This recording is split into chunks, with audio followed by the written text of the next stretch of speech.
अगर बहुत जल्दी सक्सेस मिल जाए ना तो थोड़ा डरो, क्योंकि ना जब टूटेगा तो आराम फटाक से टूटेगा। तो हमें लगा कि कुछ फास्टर तरीका होना चाहिए, तो हमने स्टॉक मार्केट में इन्वेस्ट करना चालू किया। उस टाइम जो पूरी संपत्ति थी उस टाइम तक कमाई हुई 1.5 करोड़ रुपए, वो जीरो हो गए, लिटरली एकदम बैंक अकाउंट खाली हो गया। कभी भी धंधा स्टार्ट करने की कोई लेट उम्र नहीं होती। सब रात भर लगे हुए हैं, काम कर रहे हैं, कोडिंग कर रहे हैं, party hard work hard culture थी। हर फ्राइडे सैटरडे दारू चल रही है और खूब मेहनत कर रहे हैं सब। दूसरी चीज़ हमने जो बहुत खास ख्याल रखा जब हम एंटरप्रेन्योर थे, ये उन सभी के लिए जो छोटे शहरों से आते हैं पर सपने बड़े देखते हैं। एक डिस्टिंक्ट कन्वर्सेशन है मेरी मम्मी की और पापा की, जो मैं ओवर ईयर कर रहा था। तो मम्मी डिस्कस कर रही थी पापा से कि ये कुछ नहीं कर पा रहा है, इसकी चाय की दुकान खुलवाते हैं। तो वो कन्वर्सेशन मेरे को कहीं हार्ड हिट कर गई। मेरे को चाय की दुकान वाले नहीं बनना है, मतलब राइट, मेरे को कुछ बड़ा करना है जीवन में। मेरे पापा बॉम्बे पोस्टेड थे, तो हम लोग प्रभा देवी में रिजर्व बैंक के क्वार्टर है, वहाँ पर रहते थे। कि वो फेज स्ट्रगल का था। वहाँ पर हम लोग साथ में पापा और मैं खाना बनाते, अक्सर हम लोग साथ में वॉक पे भी जाते, मरीन ड्राइव पे बैठते कभी जाके। तो वहाँ पर एक डिस्टिंक्ट मेमोरी है मेरी बॉम्बे की, कि मैं उस टाइम बहुत सारी लग्जरी कार जाया करती थी मरीन ड्राइव में, अभी भी जाती है बट उस टाइम पे कम होती थी, पर जब जाती थी तो आप देखते थे मुड़ के। अब तो आप नहीं देखते, इतनी हो गई हैं। पर वो मेमोरी मेरे को थी, मैं पापा को बोलता था ऐसी कार हमारे पास भी होनी चाहिए। तो एक सपना आपका कहीं बैठता है कि ना आपको कुछ बड़ा चाहिए लाइफ में। वो उस टाइम तो बच्चा ही था मैं। क्या, मैं हूँ अमित जैन, सीईओ एंड को फाउंडर कार देखो ग्रुप। हाल ही में आपने मेरे को शार्क टैंक पे भी देखा होगा। तो आज मैं बताऊंगा अपना सफर, मैंने क्या सीखा और आप अपने सफर को कैसे ईजी कर सकते हैं मेरी लर्निंग से। मेरा जन्म हुआ पिंक सिटी जयपुर के अंदर, और हम लोग एक जॉइंट फैमिली में रहते थे। एक स्कूटर होता था घर में, मैं और अनुराग आगे पीछे जैसे बैठते थे। आगे खड़े होने में हमेशा मेरे को मज़ा आता था, तो मैं आगे खड़ा होता था और अनुराग पीछे बैठता था। तो उस तरीके का सेटअप था जैसे किसी भी मिडिल क्लास फैमिली के साथ। जैसे जब मैं पैदा हुआ तब पापा तो साइकिल पे जाते थे ऑफिस, फिर 1985 के आसपास उन्होंने स्कूटर लिया था। मैं एक एवरेज स्टूडेंट था, मेरी रैंक अराउंड 8 to 10 आती, पर मैथ्स हमेशा अच्छी रही है। और बाकी सब्जेक्ट्स जो थे वो इतने मतलब पसंद नहीं आते थे, जिसमें रटना पड़ता था। 11th के अंदर पापा का ट्रांसफ़र हो गया, रिजर्व बैंक में थे पापा, वो बॉम्बे चले गए। तो अब एडोलसेंस थी, तो कहीं न कहीं मतलब आप बिगड़ने लगते हो, एक एज आती है। तो 11th मेरा वो फेज़ निकला जहाँ पर मैंने पढ़ाई करना छोड़ दिया, स्कूल बंक करना चालू कर दिया। 3rd पीरियड के बाद मैं कभी स्कूल ही नहीं गया।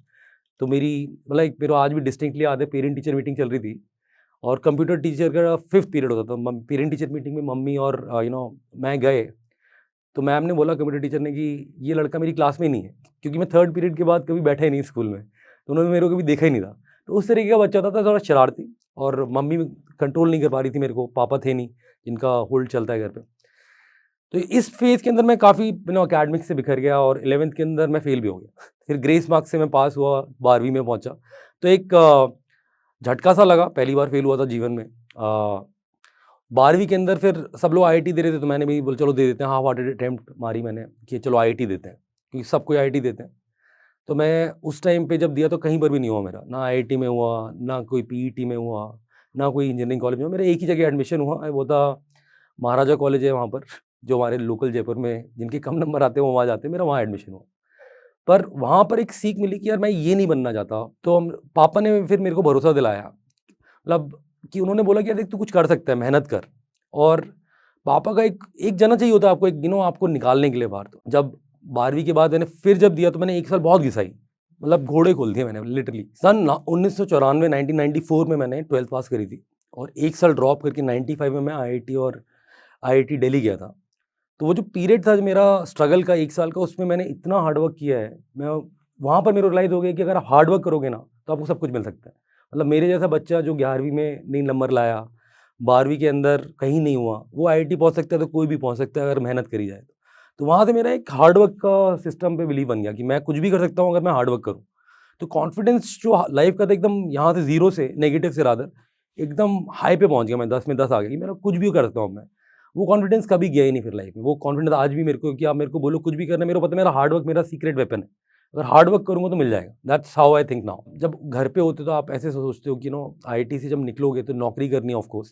तो जब नौकरी के लिए पहली कंपनी आई तो टीसीएस आई थी हमारे कैंपस में, और उसमें मैं बैठा और मेरा हो गया एक बार, मैंने फिर कहीं इंटरव्यू नहीं दिया। फिर मैं टीसीएस पहुँचा वहाँ पर, जहाँ पर हमारा पहला स्टार्ट होता है। तो त्रिवेंद्रम में गए हम लोग।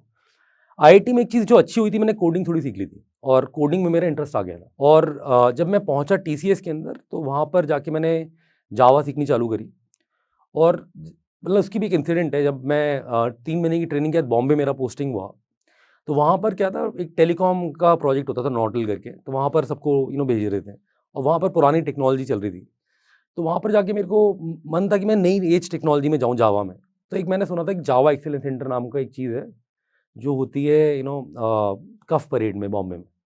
तो मैं वहाँ पर पहुँच गया, मतलब मेरे को पता नहीं था किससे मिलना है, क्या मिलना है। मैं वहाँ की रिसेप्शन में जाके बोला कि मेरे को अपने आपके हेड से मिलना है। तो वहाँ पर आज भी याद है, बेहराम सेतना जी करके बैठते थे। तो उनसे मैं जाके मिला, तो मैंने उनको बोला कि मेरे को है ना ये जावा एक्सीलेंस सेंटर जॉइन करना है। तो उन्होंने पूछा कि जावा आती है कि नहीं आपको अच्छे से? बोला मैं एक्सपर्ट हूँ। तब रियलिटी है कि मेरे को आती नहीं थी, मैंने कोडिंग ज़्यादा करी नहीं थी जावा में। उस टाइम पे सी, सी प्लस प्लस ज़्यादा पॉपुलर होती थी, उसमें मैंने काफ़ी ठीक-ठाक कोडिंग करी थी। बट यहाँ पर मेरे को सीख क्या मिलती है, जो मैं बताना चाह रहा हूँ मेन चीज़, कि अगर आप अपनी डेस्टिनी को खुद रीच आउट नहीं करोगे तो कुछ मिलना नहीं है। तो जब मैंने बोला तो उन्होंने बोला चलो इंटरव्यू दे देना। तो मैं अगले दिन मैं इंटरव्यू देने गया। वहाँ एक तुषार करके बंदा होता था जो लीडर था वहाँ पर। तो मैं उस दिन खूब सारी किताब-विताब पढ़ के गया, बुकिश नॉलेज लेके। मैंने बोला जाके भैया चलो इंटरव्यू देते हैं। तो उसने पूछे 5 सवाल। उसने बोला देख तेरे को ये तो समझ में आ गया है कि तूने कोडिंग ज़्यादा नहीं करी है, पर तू कर लेगा ये लगता है। तो मेरे को वहाँ पर पहली बार मौका मिल गया कि चलो जावा सीखते हैं। उसके अंदर फिर जब मैं घुसा जावा एक्सीलेंस सेंटर में, तो हार्ड वर्क वाला जो मैं बात बोल रहा था, फिर यहाँ पर मैंने वापस दिखाई। अब हुआ क्या कि वहाँ पर मेरा घर बहुत दूर था, बोरीवली में घर था। सारे हम लोग जितने भी गए थे टीसीएस बोरीवली रहते थे। इन हैंड बहुत कम सैलरी मिलती थी सन 1999 में। मेरे हाथ में 10-11 हज़ार आते थे उस टाइम पे। तो इन हैंड इतनी थी, तो आप सस्ता घर लेते हो। और मेरा जो बोरीवली से कफ परेड का सफ़र होता था, उसमें पहले पैदल जाओ स्टेशन, लोकल ट्रेन पकड़ो, फिर अंधेरी पे जाके चेंज करो, फिर सेंट्रल लाइन पे आओ, फिर उतरो वीटी पे, और वीटी से लेके पकड़ो bus to your Cuff Parade office. ये मेरा डेली का रूटीन था, अराउंड पौने 2 घंटे जाने के और पौने 2 घंटे आने के। तो मुझे लगा यार कि यार लाइफ का इतना टाइम तो ट्रैवल में निकल रहा है मेरा, तो मैं वो वेस्ट नहीं करना चाह रहा था। तो मैंने क्या किया, एक मैंने बैकपैक लिया और मैंने ऑफिस में लगा लिया अपने, और गार्ड से सेटिंग कर ली कि मैं रात को सोया करूँगा यहाँ पर। तो वहाँ जो बाथरूम होता था वहीं पर ब्रश व्रश कर लिया, वहीं नहा लिया और वहीं अपने सेटल हो गए। 1 हफ्ते के कपड़े लेके जाता था और वीकेंड पे आके 1 दिन आके मैं अपना वो कर लेता था। तो इसके चलते क्या हुआ कि मेरे अचानक से घंटे बहुत बढ़ गए। अब मैं पूरे टाइम काम ही करते रहता था, 18 घंटे मैं काम करता था। तो इतनी कोडिंग इतनी फास्ट लर्न कर रहा था, और 6 महीने में मैं 5 साल वाले जो एक्सपीरियंस लोग थे उनको सिखाने लग गया, बताने लग गया कि भई ये क्या करना है, ये प्रॉब्लम कैसे सॉल्व करनी है। और एक विशियस साइकिल होती है लाइफ में, अगर आप है ना शुरू में अच्छा कर लेते हो ना किसी भी करियर में, तो आपको हमेशा चुना जाता है अच्छे कामों के लिए। तो आपको बहुत ज़रूरी है कि आपका जो फर्स्ट स्टिंट होता है कहीं पर भी, जो पहली जॉब होती है, उसमें 18 घंटे लगाने लगाओ, कोई प्रॉब्लम नहीं, वर्क लाइफ बैलेंस बाद में कर लेंगे। पर शुरू में सीखने का मौका है, तो आप किसी और के लिए नहीं लगा रहे, अपने लिए लगा रहे हो। तो आपको जो सीखने का मौका पहली जॉब में मिलता है ना, वो बहुत इंपॉर्टेंट है। राइट मैनेजर चुनो, मेरे को अच्छा मैनेजर मिला, उससे मैं सीख पाया। और खूब मेहनत करो ताकि आप इतने ज़्यादा आउटलायर बन जाओ अपने मैनेजर के लिए, वो बोले कोई भी मुश्किल काम आए ना इससे करवाएँगे। तो आपको हमेशा बेटर मौके मिलते रहेंगे और वो लाइफ भर चलता रहेगा फिर, क्योंकि आपकी विनिंग हैबिट बन जाती है। तो आपको विनिंग हैबिट बनानी बहुत ज़रूरी है लाइफ में। और इससे कोई फ़र्क नहीं पड़ता कि आपके 12वीं में कितने आए, कॉलेज में कितने आए, जॉब पे आके सब रीसेट हो जाता है। फिर आप रिलेटिव रीडिंग होती है जिनके साथ चालू कर रहे हो, आप हमेशा उसमें टॉप में रहो। मेहनत से वो मिल जाता है। हमेशा अपने आप को अनकंफर्टेबल जॉब में डालो जहाँ पर सीखने का मौका मिले। तो वो वाला जो पार्ट है, I think that is where मेरे को सबसे बड़ी लर्निंग मिली थी लाइफ के अंदर, कि जब भी कंफर्ट ज़ोन में आओ ना, तो सोचो कुछ गलत है। मतलब आप कुछ सीख नहीं रहे हो। मैं आज भी अपनी उम्र नापता हूँ, मैं आज इस साल कितना सीखा। मेरे को होता है एक गोल कि इस साल 5 साल का सीखना है। तो मैं हर जने को ये बोलूँगा कि अभी एक होता है कितने साल का एक्सपीरियंस है आपको, एक होता है एक्सपीरियंसेस पर ईयर। तो आप अपनी उम्र जब आँकते हो तो अपनी उम्र आँको एक्सपीरियंसेस पर ईयर में, ना कि ईयर्स ऑफ एक्सपीरियंस में। काफ़ी लोग होते हैं जो 10 साल का काम करके केवल 2 साल का सीख पाते हैं, और काफ़ी लोग ऐसे होते हैं जो 3 साल में 10 साल का सीख जाते हैं, क्योंकि उनकी लर्निंग इतनी खुल जाती है। तो हमारे अगर जर्नी के अंदर मैं जाऊँ वापस, तो मेरा जो फर्स्ट ईयर का जो फेज़ था जब मैं जावा सीख रहा था, मैं इतना काम कर रहा था कि मैं सबसे आगे निकल चुका था अपने उस बैच में। और इसकी वजह से फिर मैंने इंटरव्यू दिया एक कंपनी में, ट्रिलॉजी में, तो वहाँ पर मेरी नौकरी लग गई। मैं यूएस चला गया। अब मैं जब यूएस गया तो वहाँ पर अलग ही लेवल के लोग मिले, हार्वर्ड के थे, एमआईटी के थे, सारे स्टैनफोर्ड के लोग, मतलब बहुत सॉलिड क्राउड। और इंडिया में आईआईटी के सारे कंप्यूटर साइंस के मोस्टली लोगों को लेके गए, और मैं अकेला जना था जो सिविल इंजीनियर का था, जो सेलेक्ट हुआ। तो मैं यहाँ पर सेलेक्ट इसलिए हुआ क्योंकि मेरी को जावा बहुत अच्छी कोडिंग आ गई थी, तो इंटरव्यू में जाके क्रैक मार दिया। तो I was the only IIT civil engineer who went into Trilogy that year. And Trilogy उस टाइम पे बहुत ज़्यादा पैसे देती थी। यानी कि जब मेरा यहाँ पर नौकरी थी, मैं आपको जैसे बता रहा था 10-12 हज़ार इन हैंड आ रहा था, वहाँ अचानक से मेरी 3 लाख रुपए महीने की इनकम हो गई। तो मैं एकदम पागल हो गया, यार हुआ क्या, मतलब ये मतलब मज़ा ही आ गया ये तो। तो मेहनत करो तो मिलती हैं चीज़ें यार। मतलब ये मत सोचो कि इवेंचुअली भगवान भी देख रहा है, आप मेहनत कर रहे हो, आउटकम देगा। तो देर है पर अंधेर नहीं होती। और ट्रिलॉजी में एक बहुत एंटरप्रेन्योरियल कल्चर थी, तो उन्होंने पहले 3 महीने बोला कि भाई आप कोडिंग सीखो और अपने स्टार्टअप बनाओ। और जो स्टार्टअप अच्छा होगा हम उसको स्पॉन्सर कर देंगे एक प्रोजेक्ट बनाने में। तो मैं वहाँ पर जाके एकदम एंटरप्रेन्योरियल माइंडसेट में पहुँच गया, एकदम सारे कॉलेज के ग्रेड्स और सब रात भर लगे हुए हैं, काम कर रहे हैं, कोडिंग कर रहे हैं, party hard work hard culture थी। हर फ्राइडे सैटरडे दारू चल रही है और खूब मेहनत कर रहे हैं सब। एक चीज़ जो मैंने और सीखी है ना, जब आप लाइफ का बैलेंस करते हो ना, तो मैं पार्टी हार्ड करता हूँ बहुत। मैं आज भी मतलब हफ्ते में 1-2 दिन होता है जब बहुत ज़बरदस्त पार्टी करता हूँ। वो ब्रेक देता है आपको, एक आपके दिमाग को हल्का करता है। और दूसरी तरफ होता है आपका काम। तो मेरा सिंपल फंडा है, पार्टी हार्ड वर्क हार्डर। तो आपको हार्ड वर्क तो कभी छोड़ना ही नहीं है, वो मेरा सुपर पावर है। और मैं, अगर आप जितने भी लोग सुन रहे हो, आप सब में एक सुपर पावर है। वो आपको बस ढूँढने की देर है कि आपकी सुपर पावर क्या है। मेरी सुपर पावर बनी हार्ड वर्क, कोडिंग, एक व्हाइट स्पेस जिसमें मैं बहुत अच्छा हूँ, राइट? मेरे को ट्रैफिक लाना आता है वेबसाइट पे। तो मैं अपने आप को समझ के मैं उसके अराउंड अपने बिज़नेस बनाता रहता हूँ, जहाँ मेरी स्किल है। तो आपके अंदर की सुपर पावर आपको ढूँढनी पड़ेगी कि आपकी सुपर पावर खुद की क्या है। और ऐसा कोई जना नहीं मिला मेरे को आज तक जिसमें वो सुपर पावर नहीं है।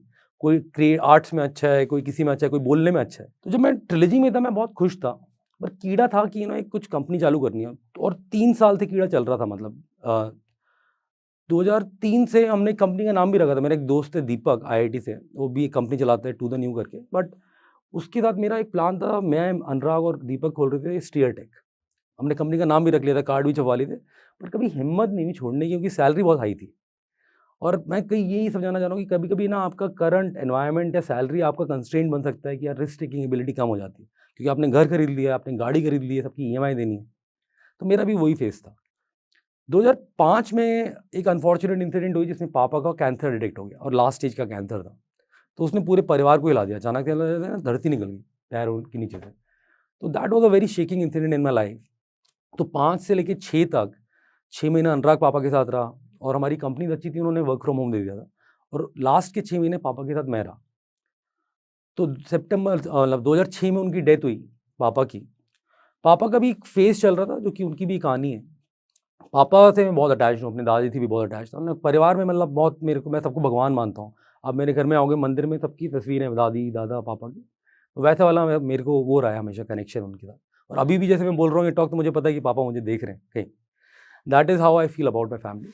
जब पापा का ये डिटेक्ट हुआ कैंसर, और मैं जब उनके साथ लास्ट के 6 महीने रहा, तो मेरे को लगता है सबसे लाइफ़ का फुलफिलिंग पीरियड मेरा वही था। क्योंकि एक सेवा करने का मौका मिल गया। अक्सर तो क्या होता है कि आपको मौका ही नहीं मिल पाता और अचानक से फट से पापा चले जाते, राइट? तो कहीं न कहीं मतलब मेरे को बहुत खुशी है कि मैं लास्ट 6 महीने उनके साथ बिता पाया। उस फ़ेज़ के अंदर पापा का जो कहानी मैं बता रहा था, उन्होंने क्या, बेसिकली पापा ने अपने, हमारे पड़ोसी होते थे, उन्होंने जेमस्टोन्स का काम था, ट्रेडिंग का उनका। तो उनके वहाँ जाके उन्होंने जेमस्टोन्स का काम सीखा और हम वो जेमस्टोन्स का ट्रेडर बन गए। Small time trader, not a large business, but उन्होंने धंधा सीखा इस उम्र में आके, मतलब। तो कभी भी धंधा स्टार्ट करने की कोई लेट उम्र नहीं होती। तो उनका हार्ड वर्क मैंने देखा है उस टाइम पे, जब उस जिस फ़ेज़ में वो सेटअप कर रहे थे, स्ट्रगलिंग फ़ेज़, यहाँ तक छोटा माल खरीदना, जाके यूएस में जाके सैंपल दिखा के बेचना। तो उनकी लाइफ़ थी एक, जो एक इवॉल्व हो रही थी। और जब उनको कैंसर हुआ अचानक से, तो मैंने उनको कभी मस्ती करते देखा ही नहीं। उन्होंने हर टाइम ही हार्ड वर्क ही किया।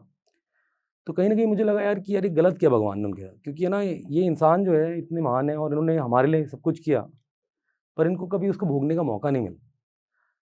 तो यहाँ पर कहीं न कहीं एक मेरे को आज भी वो मलाल रहता है कि काश कि आज जो मैं हूँ वो देख पाते और मैं उनको वो दे पाता जो मैं हमेशा देना चाहता था।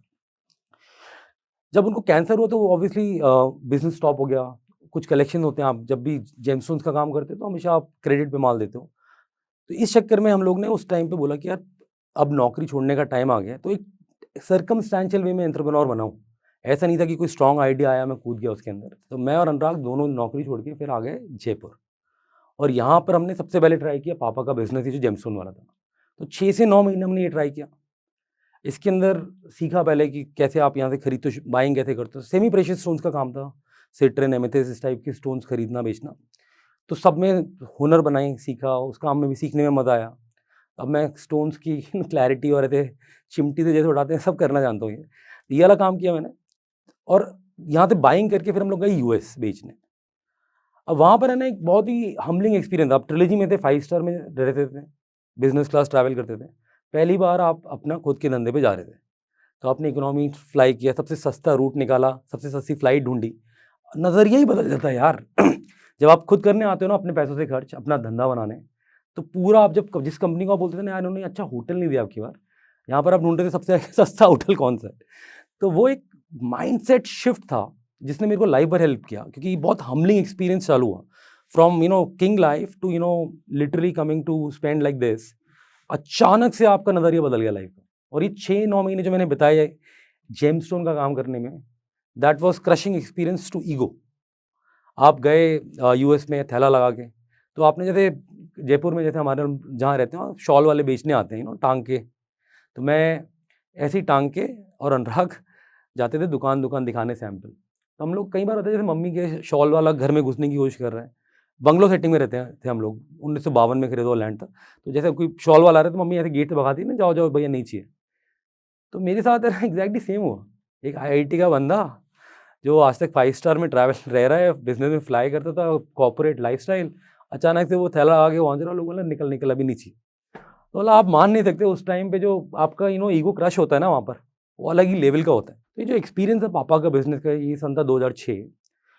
तो इसके अंदर हमारे को एक स्पार्क मिस हो रहा था, कहीं ना कहीं काम तो सीख गए थे, करने भी लग गए थे, पर इंटेलेक्चुअल स्टिमुलेशन जो होता है ना, क्योंकि आपको एक दिमाग नहीं लगाना पड़ रहा था ज़्यादा, राइट, उसमें मज़ा नहीं आ रहा था काम में। तो हमने और अनुराग बैठे कि हमने क्या कर रहे हैं, हमारा क्या कोर्स खेला, हमें कोडिंग आती है। तो हमने बोला यार भगवान ने 2 हाथ दिए हैं, कुछ कर लेंगे। तो उसके चलते हम लोगों ने बोला चलो अब सॉफ्टवेयर कंपनी बनाते हैं। फिर नाम रखा गिरनार सॉफ्ट, और नाम गिरनार सॉफ्ट ऐसे रखा कि हमारे घर का नाम है गिरनार, जो नेम प्लेट हमारे घर के बाहर लगी हुई है। और गिरनार एक जैन का टेम्पल भी है गुजरात में, ऑल्दो मैं कभी गया नहीं था वहाँ पर। घर का नाम गिरनार था, मेरे को वो मंदिर लगता था अपना घर, राइट। मैंने इसलिए रखा गिरनार, और माइक्रोसॉफ्ट बड़ी कंपनी होती थी तो हमने जोड़ दिया गिरनार सॉफ्ट। ऐसे करके हमारे कंपनी का नाम बना। फिर हम लोगों ने ऑब्वियसली पहले मेल वेल डाले क्योंकि कोई काम दे दे। तो पहला प्रोजेक्ट मिला, एक जानकार था, उससे 50,000 रुपये का पहला प्रोजेक्ट आया। वो हमने कोडिंग करके वापस दी, और 50,000 रुपये जब आए तो मैं बता नहीं सकता कि वो फीलिंग आपको है ना, अपनी सैलरी उससे कहीं ज़्यादा थी मेरी, पर इस 50,000 की खुशी कहीं ज़्यादा थी, क्योंकि अपना काम था। एक अपना वाला जो काम होता है उसकी फीलिंग अलग होती है। तो यहाँ से फिर कारवां चला, हम लोग ने बेसिकली और प्रोजेक्ट लाए।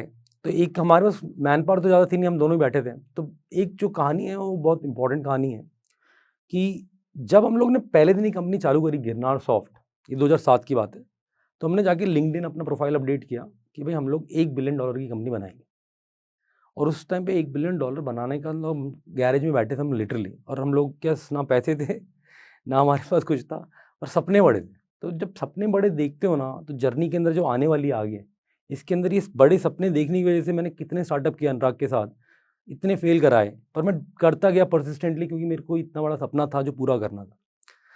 तो चालू होती है कहानी स्टार्ट आउटसोर्सिंग बिजनेस से, कि हमने पहले बोला कि लोगों के लिए प्रोग्राम सॉफ्टवेयर करते हैं, क्योंकि अभी तो कुछ घर चलाने के भी पैसे नहीं, तो पहले कुछ कमाना पड़ेगा। तो हम लोगों ने लोगों के लिए कोडिंग करनी चालू करी। एक प्रोजेक्ट हमें मिल गया अनुराग के एक्स बॉस से, जो कि नीदरलैंड्स में था, और यहाँ पर हमारे को अब टीम हायर करनी थी 15 लोगों की उसके प्रोजेक्ट के लिए। अब हम लोगों ने लोगों को बुलाया, तो हम लोगों ने उस टाइम के पैसे नहीं थे, हमने कि शादी की जो टेबलें होती हैं वो लेके और वाइट कपड़ा लगा के फट्टे की टेबल पे कवर करके और किराए की चेयर लेके चालू किया था ऑफिस। तो जब लोग आए, उन्होंने ये सेटअप देखा, कुछ एक्सपीरियंस लोग चाहिए थे हमारे को, तो उन्होंने ये सेटअप देखा, तो उन्होंने इंटरव्यू नहीं दिया, वो चले गए कि भाई इस सेटअप में बैठ के कौन काम करेगा। जयपुर वैसे भी आईटी की इंडस्ट्री नहीं थी, पहले बहुत कम लोग थे, और जो लोग आए भी उन्होंने बोला इस टाइप के सेटअप में तो नहीं हो पाएगा। तो हमारे को अब हो गया कि अब लोग लाएँ कैसे? तो यहाँ पर हमारा चैलेंज चालू हुआ नंबर 1 छोटे शहर में होने का, कि भाई यहाँ पर इंडस्ट्री नहीं है, और स्टार्टअप का तो कोई तब टर्म भी यूज़ नहीं होता था कि कूल है चलो स्टार्टअप है, तब तो हम लोग एक नॉर्मल कंपनी होते थे। तो यहाँ पर हमारे को फर्स्ट चैलेंज हमने सॉल्व किया कि लोग लाएँ कैसे? तो हम लोगों ने रियलाइज़ किया कि एक बहुत बड़ा कोहोर्ट है जयपुर में, जो एमसीए करता है, जिसको 6 महीने की इंटर्नशिप मैंडेटरी होती है। एक कोहोर्ट है जो पास आउट हो रहा है जयपुर में, 26 इंजीनियरिंग कॉलेज हैं आस-पास, और उनकी नौकरी नहीं लगती, राइट? तो हमने बोला यार ये जो क्राउड है, इनके अंदर अच्छे जो एनालिटिकल लोग हैं उनको ले आते हैं। तो हम अपने इंटरव्यू में पूछते थे केवल मैथ्स के पज़ल्स और एनालिटिकल क्वेश्चन, और हमने 15 बच्चे लिए, और ये 5 से 10 हज़ार के सैलरी के रेंज में उस टाइम पे हमने लिए, तो सन 2007 की बात कर रहा हूँ।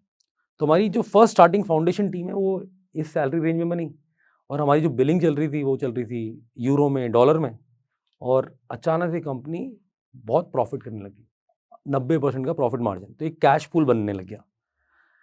तो यहाँ से जब आप उन बच्चों की बात जिनकी मैं कर रहा हूँ, उन लोगों का जो करियर है, उनका कर्व आप अगर आप देखोगे, अब आज भी बहुत सारे लोग उसमें से हमारी कंपनी में, कोई चीफ मार्केटिंग ऑफिसर है, कोई चीफ टेक्नोलॉजी ऑफिसर है, कोई कुछ बड़े काम कर रहे हैं सारे। तो मैं बोल रहा हूँ ये फ्रेशर जो थे ना, उनमें बहुत टैलेंट था। जस्ट दैट कि ना उनको एक एक्सपोज़र चाहिए था, उनको एक वो चाहिए था, वो आप में भी है कि आप भी बहुत बड़ा कुछ कर सकते हो अगर राइट एक्सपोज़र मिल जाए। उनको एक्सपोज़र क्या मिला कि मेरे और अनुराग के साथ काम करने का एक्सपोज़र मिला और हमने खुद ने उनको कोचिंग दी। हम उनको कोडिंग सिखाते हैं, हम उन लोगों को बिज़नेस सिखाते हैं, क्योंकि आपके पास क्लाइंट हैंडलिंग के लिए भी लोग नहीं थे। तो उनको कम्युनिकेशन स्किल भी सीखने पड़े, क्योंकि वो लोग इतनी यंग एज में क्लाइंट से बात करने लग गए। तो कहीं न कहीं अपना ना एक नज़रिया मेरा ये बना है कि ना हर जने में टैलेंट है, राइट एक्सपोज़र मिले और वो हार्ड वर्क करे, तो कहीं भी पहुँच सकता है इंसान। तो ये सारे जो 5-10 हज़ार के बच्चे तो आज करोड़ों कमाते हैं। हमारी कंपनी में ही बहुत सारे और कहीं बाहर भी गए तो बहुत अच्छा कर रहे हैं। फर्स्ट जॉब बहुत केयरफुली चूज़ करना, राइट मैनेजर के साथ। सन 2007 में क्या कंपनी अब कैश जनरेट करने लगी थी मंथली। 2008 के अंदर मेरे और अनुराग दोनों को कार्स का बहुत शौक है। तो हम लोग प्रगति मैदान में लगता था ऑटो एक्सपो, वहाँ पर गए। तो हमने गाड़ियाँ देखी, नई-नई लॉन्च हो रही थी। फिर हमने रात को जाके ऑनलाइन ढूँढा उनके बारे में। हमें मिला ही नहीं इन्फॉर्मेशन जो नई लॉन्च हुई है उनकी। तो हमें लगा यार ये तो गैप है। यहाँ पर अपनी को इन्फॉर्मेशन क्यों नहीं मिल रही? तो इस टाइम पे मैंने और अनुराग ने ब्रोशर्स लिए सारे, जो इकट्ठे किए हम लोग ले आए उनको जयपुर और 1 हफ्ते में साइट कोड कर दी। तो साइट का नाम था ecarsinfo.com। अब मेरा जो छोटा भाई अनुराग थोड़ा अंग्रेज़ी है, बड़े-बड़े टर्म्स यूज़ करता है, तो उसने नाम रखा ये। उसमें उस टाइम यूएस में पॉपुलर होती थी साइट ई-डील्स इन्फो, जहाँ आप डील शॉपिंग करते थे। तो उससे इंस्पायर्ड हमने नाम रखा। तो हमारे ही साथ में अजय करके बंदा है, आज भी हमारा चीफ टेक्नोलॉजी ऑफिसर है न्यू ऑटो का। उसने बोला यार अमित तेरे नाम तो अच्छा नहीं लग रहा है यार ई-कार्स इन्फो। और यहाँ पर जब भी कोई कार जाती है तो मैं बोलता हूँ वो देख वो कार देख, वो कार देख, ऐसे बात करते हैं हम लोग। तो कार देखो क्यों नहीं रख लेते? और नाम मेरे को बहुत कैची लगा। तो ये नाम मेरा और अनुराग का कॉइन्ड नहीं है, अजय का कॉइन्ड है और इस तरीके से नाम रखा गया कार देखो। इस टाइम पे अगर आप देखोगे तो मैं अपने सुपर पावर पे प्ले कर रहा था। मेरे को कोडिंग आती थी, हार्ड वर्क था, मेरे को ट्रैफ़िक लाना आ गया था कि साइट पे ट्रैफ़िक एसईओ करके कैसे लाते हैं। तो ये 3 स्किल हैं आपके पास, तो आपने एसईओ अच्छा किया। उस टाइम पे एसईओ कोई ज़्यादा लोग करते नहीं थे, अब तो काफ़ी पॉपुलर स्किल हो गई है। बट मैं अपने टाइम का चैंपियन था और आज भी हम लोग एसईओ में आप कोई भी गाड़ी ढूँढेंगे तो कार देखो आपको हमेशा टॉप में मिलेगी। अपना एक सुपर पावर है वो। तो मैंने वो सुपर पावर के अराउंड प्ले किया, तो कार देखो ऐसे लॉन्च हुई। फिर धीरे-धीरे हमारे जैसे बहुत सारे लोग ढूँढ रहे थे ऑनलाइन, तो वो हमारी साइट पे आने लग गए। तो 8 से 11 के बीच में हम लोग 2010 में हम लोग हाईएस्ट विजिटेड ऑटो पोर्टल बन गए थे। तो कॉमस्कोर करके एक होता था जो मेजर करता था, उसने हमारा हाईएस्ट रेट किया। एकदम बूटस्ट्रैप्ड, मतलब बहुत कम कॉस्ट पे साइट बन रही थी, क्योंकि हमारे जो इंजीनियरिंग टैलेंट था वो होम ग्रोन था और उसकी कॉस्ट भी कम थी। तो जो आप एक जो मैं कहना चाह रहा हूँ, आप जब स्टार्टअप करते हो ना तो आपको कॉस्ट कम रख के करना बहुत क्रिटिकल है। फ्रुगैलिटी, लीननेस बहुत इंपॉर्टेंट होती है। वो आपको लंबा खेलने का मौका देती है। अगर आपके खर्चे ज़्यादा हैं तो उतना ही कम बजट है। उस बजट में कितने महीने आप काम चला सकते हो ऐसे सोचने की कोशिश करो। तो यहाँ पर एकदम लीन फ्रूगल तरीके से हमने चलाया और उसमें फिर जब ट्रैफ़िक आने लगे तो गूगल एड्स डाल दिए हमने। तो गूगल एड्स से इमीडिएटली पैसा आने लग गया। 2010 में हमारा एड रेवेन्यू होता था अराउंड 50 लाख रुपए महीने का। इमेजिन करो कि गैरेज से बैठ के साइट चला रहे हैं, 50 लाख रुपए की इनकम चालू हो गई और सारी प्रॉफिटेबल है, क्योंकि हमारा जो इनपुट कॉस्ट है, डेवलपर सब मिला-मिलू के भी 3-4 लाख है। तो हम लोग 40-50 लाख का प्रॉफिट बना रहे थे back in 2010-11 per month, right? तो इस तरीके का जब आप करते हो आप काम, और आउटसोर्सिंग कंपनी कैश दे ही रही थी। तो यहाँ पर 2000 पर मेरे को ये नहीं पता था कि कार देखो बड़ी बनने वाली है अभी तक। अभी मैं ट्रैफ़िक पे खेल रहा था, एड्स आएँगे, रेवेन्यू आएगा, वो कर रहा था। पर ऑटो में इतना डीप जाना, अभी ये विज़न नहीं खुला था। तो कई बार लोग पूछते हैं यार विज़न आपका क्या है? मैं कहता हूँ यार मेरा भी नहीं था यार, मेरा धीरे-धीरे खुला है। तो 2007 से लेके करीब 11 तक, 12 तक भी क्लैरिटी नहीं थी कि कार देखो को बड़ा बनाना है। तो इस पीरियड में हमने बहुत सारे स्टार्टअप लॉन्च किए। हमने जेमस्टोन जो पापा का बिज़नेस ही किया था, उससे सिल्वर ज्वेलरी का बिज़नेस चालू किया। हमने दादाजी हमारे एस्ट्रोलॉजर थे, तो हमने एस्ट्रोलॉजी की साइट चालू करी। हम लोगों ने शॉप देखो बनाया, जो क्योंकि ई-कॉमर्स उस टाइम आ रहा था, ऑनलाइन मोबाइल बेचना चालू किया। तो हमने बड़े सारे स्टार्टअप किए उस टाइम पे और बिल्कुल फ्लूइड थे कि कंपनी क्या शेप लेगी हमें नहीं पता था। बट एक चीज़ पता थी कि हमें ट्रैफ़िक लाना आता है, कस्टमर एक्विज़िशन कॉस्ट ज़ीरो थी। मतलब आप बिलीव नहीं करोगे, हमारा पहला हमने जो अकाउंट बनाया पेड मार्केटिंग करने का, 2013 में बनाया है और हम लोग मार्केट लीडर थे ट्रैफ़िक के। तो ये जो की थिंग होती है ना, कस्टमर एक्विज़िशन कॉस्ट और आपकी जो सैलरी कॉस्ट, अगर इनको आप कंट्रोल कर सकते हो ना, तो आप कोई भी स्टार्टअप बना सकते हो बेसिकली। उतना ही लंबा रनवे मिल जाएगा खेलने को। तो हमने अपनी सुपर पावर वहाँ यूज़ करी। बाकी सारे बिज़नेस जो बंद किए, बहुत सारे बंद किए हमने, क्योंकि सारे तो चले नहीं। आपको ऑब्वियसली ना मेरी ज्वेलरी साइट है कोई, अब बंद बहुत सारे होते हैं। हर फेलियर में लर्निंग थी। तो मेरा मानना है कि है ना, आप हर बिज़नेस करो, उसके अंदर जो सीख है वो ज़्यादा इंपॉर्टेंट है, क्योंकि जो आपका एक बेटर वर्ज़न बाहर निकल के आता है, हर फेलियर आपको कुछ बेटर बना देता है। और मेरा लाइफ में मैंने फेलियर ज़्यादा लिए हैं, सक्सेस कम लिए हैं। और यही मेरा खास वजह है कि मेरे को लगता है मेरी फाउंडेशन बहुत स्ट्रांग है। अगर बहुत जल्दी सक्सेस मिल जाए ना, तो थोड़ा डरो, क्योंकि ना जब टूटेगा तो आराम फटाक से टूटेगा। पर जिसने नींव रख रख के बनाई है ना अपनी इमारत, वो स्ट्रांग फाउंडेशन पे आई है, और वो बहुत इंपॉर्टेंट होता है। तो मेरे पास फेलियर्स का एक बहुत बड़ा फाउंडेशन, और हर बारी मैं सीखा हूँ कि ये क्या नहीं करना है जीवन में। तो मेरे को 99 तरीके पता हैं कि काम कैसे नहीं करना है, और एक तरीका फाइनली मिलता है कि ऐसे काम हो जाता है। दूसरी चीज़, हमने जो बहुत खास ख्याल रखा जब हम एंटरप्रेन्योर थे, हम लोग डेली रिलीज़ करते थे। मतलब आप सोचो कि 365 दिन है साल में, तो 365 मेरे को अटेम्प्ट मिलते थे कि मैं एक नया कोड वेबसाइट पे लाइव करूँ। उसका फ़ायदा क्या हुआ कि मेरे को हर रोज़ एक नई सीख मिल रही थी, क्योंकि डिजिटल में फ़ायदा क्या हो रहा है कि आपने कुछ लॉन्च किया आज, नंबर कल आ गया, आपने देखा इससे चेंज आया। चाहे वो बटन का टाइटल ही चेंज है, चाहे बटन का कलर ही चेंज है, चाहे आपने कुछ छोटा-मोटा भी किया, उसका सिग्नल आपको इमीडिएटली मिलता है। तो मेरा मानना ये भी है कि ना, आप अपने साइकिल जो होता है ना चीज़ें बनाने का, उसको छोटा रखो। जितना लंबा साइकिल होगा ना, तो कभी प्रोडक्ट मार्केट फिट ढूँढने जा रहे हो और 6 महीने लगा दिए बनाने में, तो टाइम खत्म हो गया भाई। उसको इम्परफेक्ट प्रोडक्ट को जाने दो, कितने लोग देख रहे हैं भाई तुम्हारे प्रोडक्ट को। हमारी अप्रोच ये थी कि यार चीज़ें जल्दी ट्राई करते हैं। हमारा कॉम्पिटिशन भी था पैरेलली, सारे फंडेड थे। We are surrounded by all funded players, और इन लोगों की रिलीज साइकिल होती थी महीने में, तो उनको 12 मौके मिल रहे थे सीखने के, मेरे को 365 मिल रहे थे। और मैं एक हंग्री टाइगर बन गया, एजिलिटी थी मेरे पास। तो मैं धीरे-धीरे करके इनसे आगे निकल गया इवेंचुअली, क्योंकि मैं इनसे ज़्यादा ट्राई कर रहा था, ज़्यादा चीज़ें सीख रहा था इनसे। तो ये मेरा लाइफ का बहुत बड़ा लर्निंग कि be fast, learn fail fast, learn fast, fail fast, learn fast. ये उन सभी के लिए जो छोटे शहरों से आते हैं, पर सपने बड़े देखते हैं। कहीं से भी यूनिकॉर्न बन सकता है। मैंने जयपुर बैठ के बनाया है, आप रायपुर बैठ के बनाओ, जोधपुर बैठ के बनाओ, कोई फ़र्क नहीं पड़ता। एक ही कॉमन थीम होता है कि आप लगे रहो, परसिवरेंस, परसिस्टेंस, और अपने कस्टमर के हिसाब से आप बनाते जाओ प्रोडक्ट, और उसमें डीप जाते जाओ। अगर आप अपने कस्टमर के लिए कुछ ऐसी चीज़ बनाते हो जिसकी उसको आदत पड़ रही है, जिससे उसकी कुछ चीज़ सॉल्व हो रही है, और ऐसे बहुत सारे लोग हैं, तो आप बड़ी कंपनी बन ही जाओगे। अगर आप इस स्टॉक के एंड तक पहुंच चुके हैं, तो मैं आपको जोश स्टॉक्स का एक दूसरा रूप भी दिखाना चाहता हूं, जिससे मैं काफ़ी देर से जुड़ा हुआ हूं और मुझे बहुत बहुत ज़्यादा पसंद है कि वो क्या कर रहे हैं। जोश स्टॉक्स ने एक नया ऐप लॉन्च किया है जिसका नाम है जोश स्किल्स। अब वो नया नहीं रहा, काफ़ी टाइम से है, लाखों लोग उसको अब यूज़ करते हैं। और जोश स्किल्स पे आप अपनी ज़िंदगी के लिए कोर्सेज ढूंढ सकते हैं। वो कोर्स नहीं जो आपको physics, chemistry, commerce, business studies पढ़ाएंगे, वो कोर्सेज जो आपकी जिंदगी में आपको कैसे जीना चाहिए वो सिखाएंगे। मैंने खुद जो स्किल्स पे बहुत सारे कोर्सेज बनाए हैं, पब्लिक स्पीकिंग पे, इमोशनल क्राइसिस कैसे हैंडल किया जाए, अपनी पर्सनालिटी कैसे डेवलप की जाए। हर एक कोर्स में डेली क्विजेज हैं, एक्सरसाइजेज हैं, एक बहुत ही खूबसूरत कम्युनिटी है जो आपको सपोर्ट करेगी, आपको इनकरेज करेगी। आज ही डाउनलोड करें जोश स्किल्स का ऐप और उनके कोर्सेज एक्सप्लोर करके अपनी जिंदगी को आगे बढ़ाएं।